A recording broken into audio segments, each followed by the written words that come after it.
Bonjour, je suis Christiane Barbe, présidente de l'Institut d'administration publique du Québec. Je salue toutes les personnes qui nous regardent en direct. C'est avec une grande joie que je vous annonce que l'IAPQ, fondée il y a près de 60 ans, étend officiellement ses activités à l'ensemble du territoire québécois. Ainsi, l'Institut d'administration publique de Québec devient l'Institut d'administration publique du Québec. Nous souhaitons ainsi rallier le personnel des différentes administrations publiques de tout le Québec par des activités tant en présence qu'en virtuel. Je vous invite d'ailleurs à devenir membre de l'IAPQ en procédant à votre demande d'adhésion sur notre site Web. Aujourd'hui, c'est avec un immense plaisir que l'IAPQ dévoile les finalistes de la 35e édition des prix d'excellence de l'administration publique du Québec. J'imagine en ce moment combien les équipes demi-finalistes doivent être fébriles. Les prix d'excellence s'adressent à la fonction publique municipale, québécoise et fédérale au Québec, au secteur de la santé et des services sociaux, au réseau de l'éducation et aux universités. Ils ont pour but de mettre en valeur des réalisations remarquables. Plus largement, ils valorisent le savoir-faire du personnel des différentes administrations publiques. Dans un contexte où, plus que jamais, le monde du travail se transforme, il est important de reconnaître et de faire connaître les bonnes idées issues de nos organisations publiques. En mon nom personnel et en celui du conseil d'administration de l'IAPQ, je tiens à remercier toutes les organisations qui ont déposé une candidature cette année. Nous avons reçu un nombre record de dossiers. Cela témoigne de l'importance que vous accordez à la reconnaissance. Bravo et merci de mettre en lumière la compétence de vos équipes. Déposer une candidature, c'est démontrer que vous êtes fier de ce que vous avez accompli, c'est croire en l'expertise de votre personnel, de vos collègues. Soyez assurés que nos jurys ont vu cela à travers vos projets. Même si aujourd'hui, certains d'entre vous seront peut-être déçus de ne pas avoir été retenus à titre de finalistes, sachez que vos projets ont attiré des commentaires élogieux des jurys. J'invite d'ailleurs les organisations à mettre en valeur le talent de leur personnel tout au long de l'année. À ce propos, l'IAPQ met dès aujourd'hui à votre disposition un mur collaboratif en ligne pour faire connaître plus particulièrement vos réalisations des 18 derniers mois. On le sait, la pandémie a beaucoup sollicité le personnel et les gestionnaires des différentes administrations publiques. Qu'il s'agisse du personnel de soutien, de celui des technologies de l'information, en communication, en santé ou en éducation, pour ne nommer que ceux-là, tous se sont dépassés pour maintenir les services à l'interne et auprès de la population.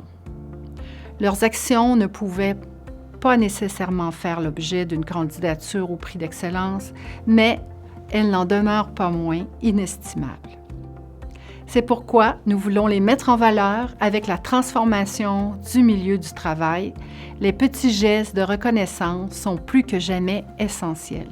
Ils doivent faire partie de cette nouvelle normalité de la vie professionnelle.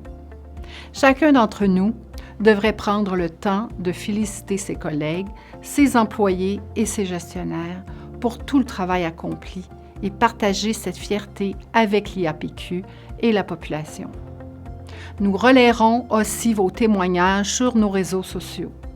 J'invite entre autres toutes les personnes qui ont déposé une candidature à nos prix ou à tout autre concours à amorcer cette immense vague de reconnaissance envers le personnel des administrations publiques.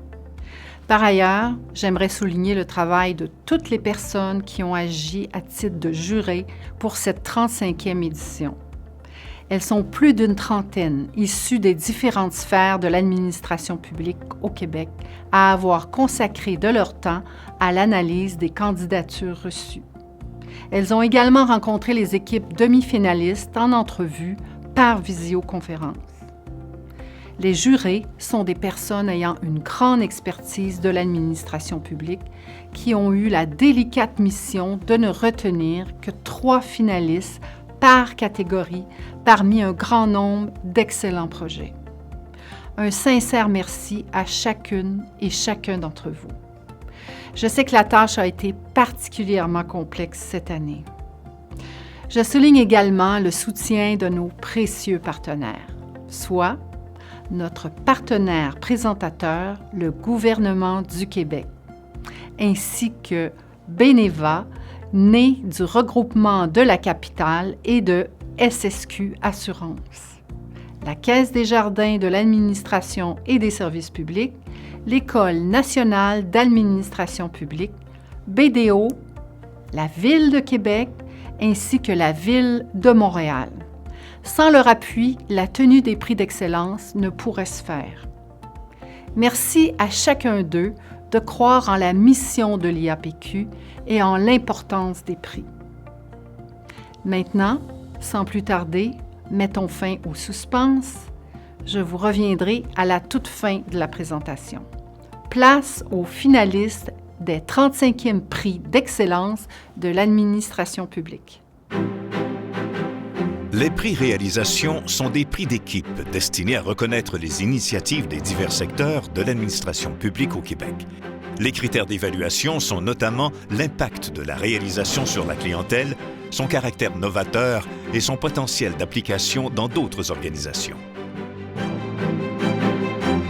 Les finalistes du prix Collaboration scientifique sont la chaire de recherche sur l'évaluation des actions publiques à l'égard des jeunes et des populations vulnérables de l'École nationale d'administration publique pour le projet Études sur le devenir des jeunes placés au Québec et en France. L'Institut national d'excellence en santé et en services sociaux pour le projet Projection des risques d'hospitalisation et des besoins hospitaliers en contexte de pandémie au Québec, une collaboration réussie pour éclairer la prise de décision en temps réel. La Ville de Montréal pour le projet Développement d'une méthodologie standardisée d'analyse de la vulnérabilité des sources d'eau potable en milieu urbain. Les finalistes du prix Éducation sont le Centre de services scolaires Marguerite Bourgeois pour le projet Diversification des voies d'accès à l'enseignement, le Centre de services scolaires Marguerite Bourgeois pour le projet Référentiel pour la gestion efficace d'une organisation, l'École nationale d'administration publique pour le projet Parcours de formation destiné au conseil d'administration des centres de services scolaires. Les finalistes du prix Fonction publique sont la Direction générale de la santé publique du ministère de la Santé et des services sociaux pour le projet Gestion de la pandémie de la COVID-19, le ministère de la Justice pour le projet Programme de mesures de rechange général, Retraite Québec pour le projet Les laboratoires clients. Les finalistes du prix Gestion des ressources humaines sont le Centre intégré de santé et de services sociaux de Chaudière-Appalaches pour le projet Programme de soutien et de reconnaissance des superviseurs de stage, le Centre intégré de santé et de services sociaux des Laurentides pour le projet Partéo, Programme d'assistance au rétablissement et à la réintégration au travail et élimination des obstacles, Retraite Québec pour le projet Développement d'une image employeur qui rayonne et d'une expérience employée distinctive. Les finalistes du prix Initiative numérique sont la Commission des normes, de l'équité, de la santé et de la sécurité du travail pour le projet Mon espace CNE-SST, une solution 100% numérique pour les travailleurs, travailleuses et employeurs du Québec. Le ministère de la Justice pour le projet Le virage numérique du système de justice, la Ville de Laval pour le projet Requête citoyenne. Les finalistes du prix Monde municipal sont la Société de transport de Montréal pour le projet L'équipe métro d'intervention et de concertation, une nouvelle patrouille mixte pour l'accompagnement des personnes en situation d'itinérance, la Ville de Belleuil pour son projet de centre aquatique, la Ville de Saint-Eustache pour le projet Réaménager un centre-ville en préservant la vie économique Paris relevé. Les finalistes du prix Rayonnement international sont le ministère de la Culture et des Communications pour le projet Programmation littéraire et culturelle du Québec à la Foire du livre de Francfort 2020-2021. le ministère de l'Environnement et de la lutte contre les changements climatiques pour le projet Programme de coopération climatique internationale, le secrétariat à l'adoption internationale pour le projet Séminaire international sur la recherche des origines. Les finalistes du prix Santé et services sociaux sont le Centre intégré de santé et de services sociaux de Laval pour son projet Accueil intégré santé sociale, le Centre intégré de santé et de services sociaux de la Montérégie-Centre pour son projet Déploiement national du programme de prévention et des troubles anxieux hors piste, l'Institut universitaire de cardiologie et de pneumologie de Québec Université Laval pour son projet Implémentation de l'oxygénothérapie automatisée, FreeO2, chez les patients avec COVID-19. Le prix Relève d'excellence est décerné à une personne âgée de 40 ans ou moins qui se démarque par sa réalisation la plus importante et par son impact, son leadership, son dynamisme, sa créativité et l'influence positive qu'elle exerce sur son environnement.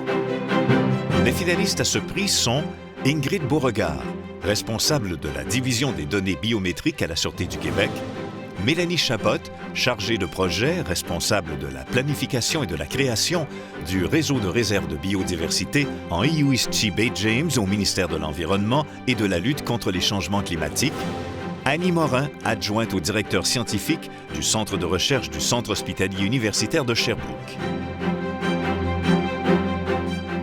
Le prix Hommage est attribué à un administrateur ou à une administratrice du secteur public ou à un ou une universitaire qui se démarque de façon évidente et reconnue par ses pairs par la qualité de sa gestion ou par l'influence exercée sur l'administration publique au Québec. Cette personne est au sommet de sa carrière ou au terme de celle-ci et on lui reconnaît un rayonnement important dans son secteur d'activité. Félicitations aux finalistes. Le jury a reçu d'excellentes candidatures pour le prix Hommage, à un point tel qu'il a tenu à reconnaître ex aequo le travail de 2 grands gestionnaires d'exception. Je suis donc particulièrement heureuse de dévoiler que Madame Marie Rinfret, protectrice du citoyen, et Monsieur Serge Lamontagne, directeur général de la Ville de Montréal, sont tous deux nommés lauréats ex aequo du prix Hommage. Bravo à vous deux, ce prix vient récompenser une carrière exemplaire dans le service public. Je cède brièvement la parole à nos 2 lauréats. C'est réellement une grande fierté et un privilège pour moi de recevoir le prix Hommage des prix d'excellence de l'administration publique du Québec. L'IAPQ contribue depuis plusieurs décennies à valoriser les meilleures pratiques de gestion au sein de nos organisations. Aussi, je tiens à remercier celles et ceux qui ont proposé et soutenu ma candidature, de même que le jury. J'ai pu compter tout au long de ma carrière sur l'expertise et l'expérience de personnes de très grande qualité. Ce prix, je le partage avec elles et aussi avec ma famille. Une carrière ne se bâtit pas seule. Aujourd'hui, comme protectrice du citoyen, je me sens d'autant plus privilégiée de continuer à contribuer à l'amélioration des services publics pour les citoyens et les citoyennes du Québec. Merci. Wow! J'aimerais remercier l'Institut pour ce prix Hommage. Merci au jury qui a sélectionné ma candidature. Vous savez, 37 ans dans le milieu municipal, pour moi, cette reconnaissance, c'est aussi la reconnaissance de cette fonction publique forte qui est au cœur du bien-être des citoyens et citoyennes. Donc, j'aimerais remercier toutes mes équipes au cours de ces années-là. Évidemment, je ne peux pas terminer sans remercier ma famille qui m'ont épaulé toutes ces années-là, et surtout M. Henri, mon petit-fils, qui m'inspire pour que mon travail serve aux générations futures. Merci. Merci, Mme Rinfret et M. Lamontagne, et encore une fois, nos plus sincères félicitations. Bravo également à toutes les autres personnes nommées à titre de finalistes des 35e prix d'excellence de l'administration publique du Québec. Je remercie l'ensemble des équipes et des personnes qui ont présenté une candidature cette année. Vous êtes créatifs et vous avez la volonté de faire évoluer l'administration publique. Vos projets le démontrent, Je suis certaine que votre passion et votre engagement inspireront d'autres personnes. La cérémonie de remise des prix aura lieu le 25 novembre prochain au Centre des congrès de Québec. J'invite tous les finalistes ainsi que les lauréats du prix Hommage à surveiller leur boîte courriel dès cet après-midi pour connaître tous les détails. Nous espérons fortement vous retrouver le 25 novembre pour célébrer ensemble l'excellence de nos administrations publiques. Merci à toutes les personnes qui nous regardent pour l'attention portée à ce dévoilement. N'oubliez pas de féliciter les finalistes et de les faire valoir sur les réseaux sociaux. Ils ont franchi une étape importante. Je profite de l'occasion pour vous inviter à consulter notre site Web afin de connaître les activités de notre programmation d'automne. Il est toujours temps de vous inscrire. Merci de votre attention et bonne rentrée.